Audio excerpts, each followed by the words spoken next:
EPK Capital presents Daily Brief, 25th August 2025. Hello everyone, welcome to EPK Capital's Daily Brief video. I am your host Alan. In this series we try and update you and make sense of all the important news from the world of finance that came out globally. So, without further ado, let's begin. Before proceeding, it is important to state that this report is for educational and informational purposes only. It does not constitute financial advice, and it is not a recommendation to buy or sell any stock. All investment decisions should be made after conducting thorough personal research. Global financial markets experienced a seismic shift on Friday, August 22, 2025, as a pivotal speech from Federal Reserve Chair Jerome Powell unleashed a torrent of buying pressure across Wall Street, sending the Dow Jones Industrial Average to its first record close of the year and snapping a painful losing streak for the broader market. The day was a dramatic reversal from the cautious, anxious tone that had prevailed all week, with investors hanging on every word from the central bank's annual symposium in Jackson Hole, Wyoming. The catalyst: deconstructing Powell's dovish signal at Jackson Hole. The entire market narrative for the day, and likely for the coming weeks, hinged on the highly anticipated speech by Federal Reserve Chair Jerome Powell. In a masterclass of central bank communication, Powell managed to deliver a distinctly dovish message that ignited a powerful relief rally without explicitly committing the Fed to a future policy path. The core message that sent markets soaring was his observation that the shifting balance of risks may warrant adjusting our policy stance. While he stopped short of promising a rate cut, this language was a clear and deliberate pivot from the more hawkish tone that had characterized Fed communications for months. Powell provided the market with a clear rationale for this potential shift by focusing on the labor market. He described it as being in a curious kind of balance that results from a marked slowing in both the supply of and demand for workers.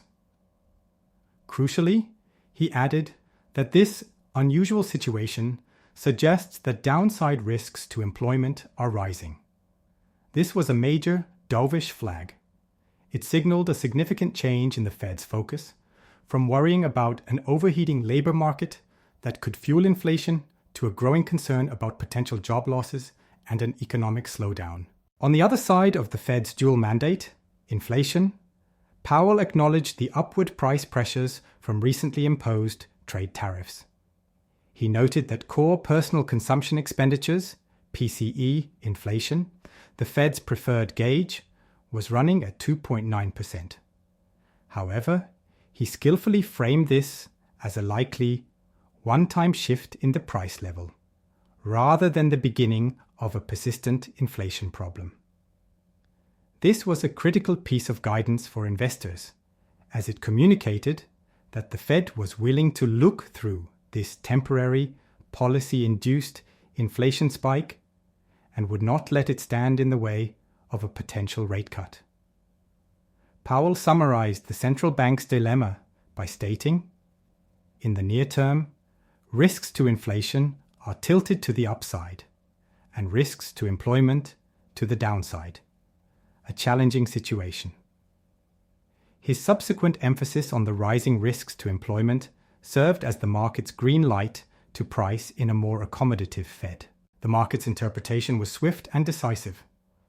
The probability of a 25 basis point rate cut at the Federal Open Market Committee's FOMC September meeting, as tracked by the CME FedWatch tool, surged from around 71.5% before the speech to nearly 90% in its aftermath.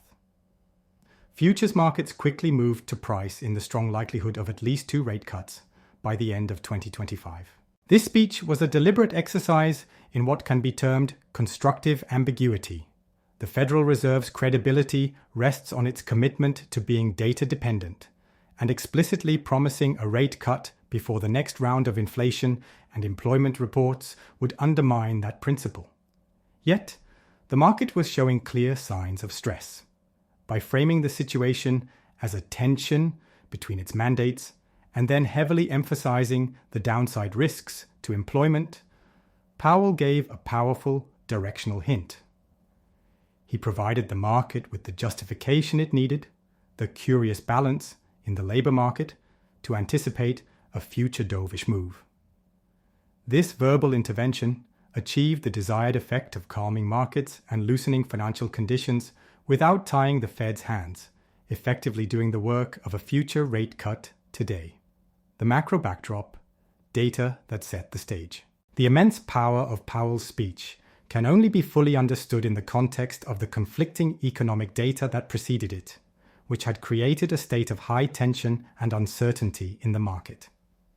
Investors were caught in a classic "good news is bad news" paradox, making the Fed's guidance all the more critical. On Thursday, August 21st, the market was hit with two seemingly contradictory pieces of information. First, the S&P Global Flash US Composite PMI for August, a timely gauge of business activity, rose to 55.4, its strongest reading of the year. The manufacturing component of the index was particularly surprising, jumping to 53.3 from 49.8 in July. This reading, well above the 50-point threshold that separates expansion from contraction, marked the fastest pace of growth for the manufacturing sector since May 2022 and blew past forecasts of 49.7. Critically, the report also highlighted rising inflationary pressures, noting that tariffs were fueling the steepest rise in average selling prices in the past 3 years. This strong data fed directly into fears that the Fed would be forced to maintain its hawkish, higher-for-longer interest rate stance. At the same time, however, data from the labor market told a different story. The weekly report on initial jobless claims showed that 235,000 Americans filed for unemployment benefits for the week ending August 16th, an increase of 11,000 and higher than the 225,000 that economists had expected. Furthermore, continuing claims, a proxy for the number of people receiving ongoing benefits, rose to their highest level since late 2021, suggesting that it was becoming more difficult for unemployed workers to find new jobs. This pointed to a clear cooling in the labor market. This left investors in a state of paralysis. The market was braced for Powell to focus on the strong PMI data and its inflationary implications, which would have been a hawkish signal. The 5-day losing streak in the S&P 500 leading into Friday was a direct reflection of this anxiety. When Powell instead chose to emphasize the weakening labor market data and downplay the inflation risks, it was more than just a dovish signal. It was a resolution of this intense uncertainty. The subsequent explosion, higher in stock prices, was fueled not just by the prospect of lower interest rates, but also by the profound relief of having a clear direction from the world's most powerful central bank after days of confusing and conflicting data, a ripple effect across global assets. The clarity provided by the Federal Reserve sent powerful and logical ripples through every corner of the global financial system. The synchronized textbook reaction across currencies, bonds, and commodities served as a powerful confirmation of the Fed's continued dominance in setting the tone for global risk appetite. Currencies and bonds. The prospect of lower US interest rates immediately made holding US dollars less attractive relative to other currencies. The US dollar index, which measures the greenback against a basket of major trading partners, tumbled 0.9% to 97.75, erasing all of its gains for the week. In response, other major currencies surged. The euro jumped over 1% to trade at 1,017.28, while the US dollar weakened significantly against the Japanese yen, falling 1.08% to 146.77. The bond market reacted just as swiftly. As investors priced in future Fed rate cuts, they bought up government bonds, causing their prices to rise and their yields to fall. The benchmark 10-year Treasury yield, which had been hovering around 4.31% before the speech, sank as the market adjusted to the new monetary policy outlook. Lower bond yields translate directly to lower borrowing costs for consumers and corporations, providing a further stimulus for the economy. Commodities. Commodity markets also rallied on the news. Gold, which is priced in US dollars and offers no yield, benefits from both a weaker dollar, which makes it cheaper for foreign buyers, and lower interest rates, which reduce the opportunity cost of holding a non-yielding asset. The December gold futures contract settled higher by 36.90 or 1.09% at $3,418.50 per ounce. Crude oil prices also gained ground. West Texas Intermediate, WTI, crude futures for October delivery finished the day up 0.14 or 0.22% at $63.66 per barrel. The move was driven by a dual thesis. On the demand side, the expectation of lower interest rates spurred hopes for stronger economic growth, which would translate to higher energy consumption. On the supply side, ongoing concerns about stalled peace discussions regarding the conflict in Ukraine generated worries about potential disruptions to global energy supplies. In a complex world with numerous geopolitical and economic inputs, it is rare for all major asset classes to move in such perfect, logical harmony based on a single event. The fact that a dovish Fed signal led directly to a weaker dollar, lower bond yields, higher stock prices, and higher gold prices demonstrates that despite ongoing discussions of deglobalization, the Federal Reserve's monetary policy remains the single most powerful driver of global financial markets. Market internals, the winners and losers. Beneath the headline index gains, the day's trading action revealed a clear and logical pattern of sector rotation, with investors piling into the areas of the market most poised to benefit from a more accommodative Fed.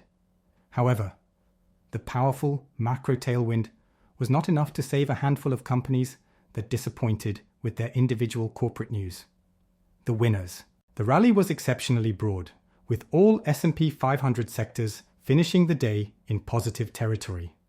Leadership came from the most economically sensitive and interest rate sensitive groups.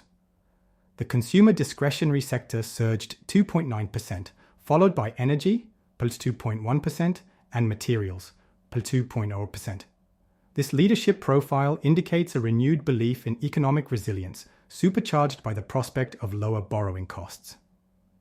After a week of underperformance, mega-cap technology stocks came roaring back. Tesla, TSLA, shares jumped more than 6%, while Alphabet, Google, and Amazon, AMZN, both added 3%. Lower interest rates increased the present value of these companies' substantial future earnings, making their stocks more attractive to investors. The semiconductor sector was also a major beneficiary, with the PHLX Semiconductor Index, SOX, rising nearly 3%. Standout performers included ON Semiconductor, ON, and Global Foundries, GFS, which both soared about 6%. The day's biggest winners were concentrated in industries with direct exposure to interest rates. Companies tied to the housing market, which is highly sensitive to mortgage rates, performed exceptionally well. Solar microinverter specialist Enphase Energy, ENPH, was the single best performer in the S&P 500, soaring 10.4%. Builders First Source, BLDR, a major supplier of residential construction materials, jumped 8.4%. The travel and leisure industry also gained ground on the theory that lower borrowing costs would encourage consumers to increase discretionary spending. Shares of cruise operators, Norwegian Cruise Line Holdings, NCLH, and Carnival, CCL, advanced around 7%. The losers. The day's biggest losers were companies whose negative, firm-specific news was powerful enough to overshadow the overwhelmingly positive macro environment. Intuit, Intu. The maker of TurboTax and QuickBooks was the worst performer in the S&P 500, tumbling 5.03%. The drop came after the company provided a weaker than expected outlook for the current quarter and the full year, citing soft demand for its MailChimp marketing platform. The disappointing guidance completely overshadowed its strong quarterly results. Workday. WD. The enterprise software provider fell 2.8%. Although the company beat revenue and profit estimates for its fiscal second quarter, its guidance for future subscription revenue came in below consensus forecasts, spooking investors. CSX Corp. CSX. The major railroad operator saw its shares drop 3.6%. The decline was triggered by the announcement of a new coast-to-coast intermodal partnership with BNSF Railway. This move raised competitive concerns in the rail sector, particularly as it comes just weeks after rivals Union Pacific and Norfolk Southern agreed to a merger that would create the first transcontinental U.S. railroad. The day's trading action revealed a clear hierarchy of market drivers. The broad, powerful rally demonstrated that the macroeconomic signal from the Federal Reserve was the dominant force. However, the sharp declines in Intuit and Workday show that even the strongest macro tailwind cannot save a stock from poor forward guidance. The market is a forward-looking mechanism, and a company's own projection of its future is a fundamental factor that can override a positive external environment. The political arena, trade, tariffs, and Trump. While Jerome Powell's speech was the day's main event, significant political developments provided a crucial backdrop that influenced both market sentiment and the Fed's policy calculus. In a major de-escalation of the ongoing trade dispute with the United States, Canadian Prime Minister Mark Carney announced that Canada would remove its retaliatory tariffs on most U.S. goods that are compliant with the Canada-US-Mexico Agreement, CUSMA. The change is set to take effect on September 1st. Tariffs on certain strategic goods, including steel, aluminum, and autos, will remain in place for now as negotiations continue. This announcement came just one day after a phone call between Carney and US President Donald Trump, with the White House calling the move long overdue. The decision is seen as a significant olive branch ahead of the official CUSMA review scheduled for next year. This development was not merely a coincidental political event, it was a critical piece of the macroeconomic puzzle that provided the Federal Reserve with the air cover it needed to pivot to a more dovish stance. In his Jackson Hole speech, Powell specifically and repeatedly cited significantly higher tariffs as a key economic challenge and a source of upward pressure on inflation. This was a primary justification for the Fed to potentially remain hawkish. Canada's announcement on the very same day directly mitigates one of these key inflationary pressures. The removal of tariffs on a wide range of consumer goods, from orange juice to kitchen appliances, will have a disinflationary effect. This political decision gave Powell and the FOMC more confidence that the inflation spike from tariffs would indeed be temporary, reinforcing his one-time shift narrative and strengthening the argument for a rate cut by removing a key argument against one. Elsewhere, former President Donald Trump remained a key figure influencing market-related news. His past, aggressive demands for rate cuts, and public criticism of Powell provide a political context for the Fed's current decision-making.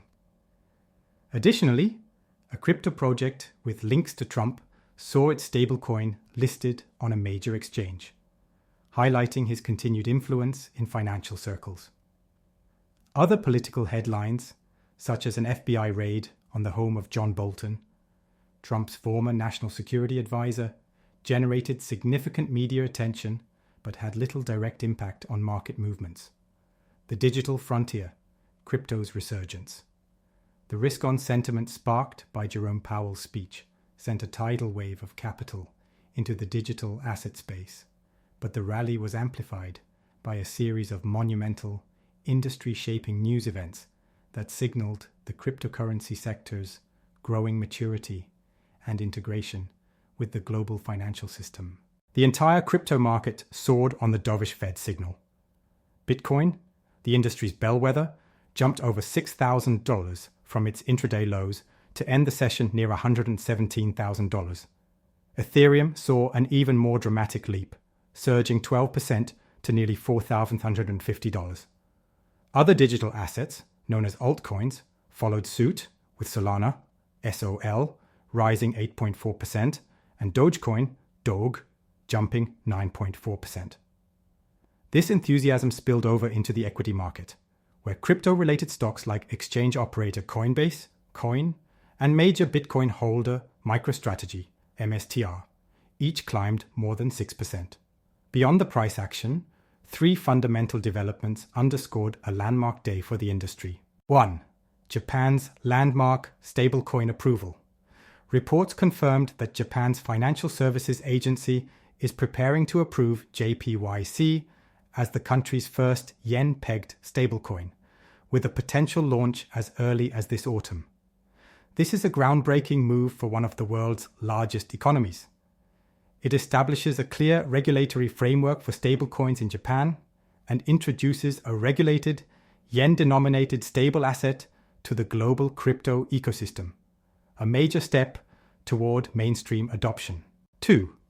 US DOJ provides developer clarity.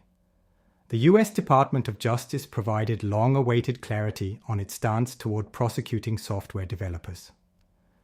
An official stated that the mere act of writing code, absent any intent to commit a crime, does not constitute a criminal offense. This was a massive relief for the developer community, which had feared legal liability following the prosecution of individuals associated with the privacy tool Tornado Cash. The announcement is being widely interpreted as the end of regulation by prosecution and a major boost for innovation in decentralized finance, DeFi, and privacy-enhancing technologies. 3.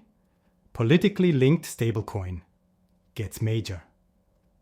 Listing: Coinbase, a leading US cryptocurrency exchange, approved the listing of USD1, a stablecoin issued by World Liberty Financial, a crypto project with links to former President Donald Trump.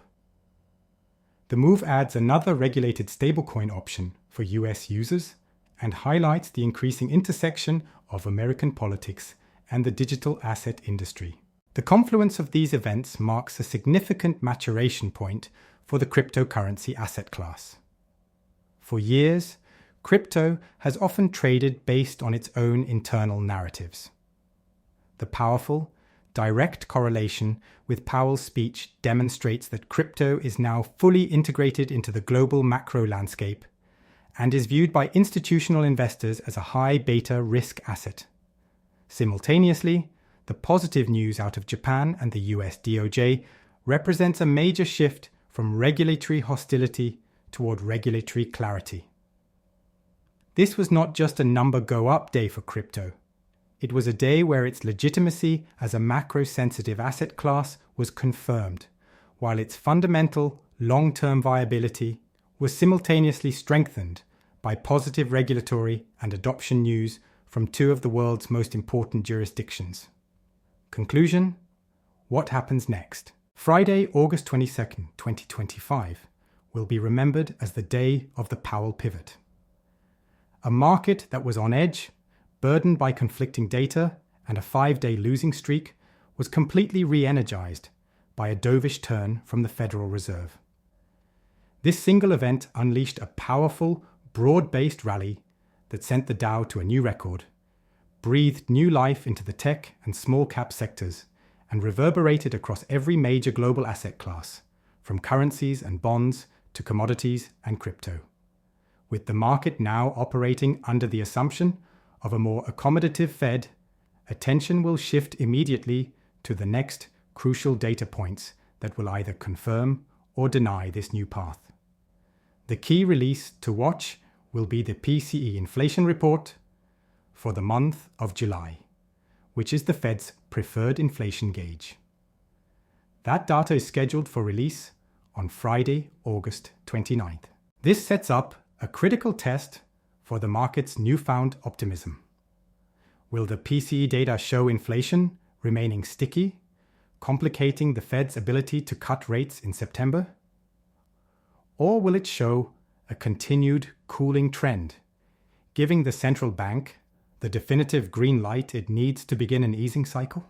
The market has now fully priced in a dovish Federal Reserve, creating a new and significant vulnerability. Before Powell's speech, investors were pricing in uncertainty, which left room for a positive surprise. Now, the market is pricing in near certainty, with rate cut odds near 90% and 2 cuts expected by year-end. This means the market is asymmetrically positioned. Data that supports the dovish narrative is now the baseline expectation and may not produce much further upside. However, any unexpectedly high inflation print in the upcoming PCE report would directly challenge the market's conviction and could trigger a rapid and painful repricing of Fed expectations, potentially unwinding a significant portion of Friday's historic rally. The market has shifted from a state of uncertainty to a state of fragile conviction. And that's all we had for this video. We hope this video was informative for you. If you think it was, then please do like and share this video. Also, do not forget subscribe to our channel for such wonderful daily content. Also, if you are interested to watch the videos in Hindi, then you can also subscribe to EPK Capital's Hindi channel. You can also follow us on Instagram and Twitter. The details are in the description. Just a quick reminder that this video is for educational purpose only and should not be taken as financial advice. For your personal financial advice, kindly get in touch with us on details in description, or you can connect with your financial advisor.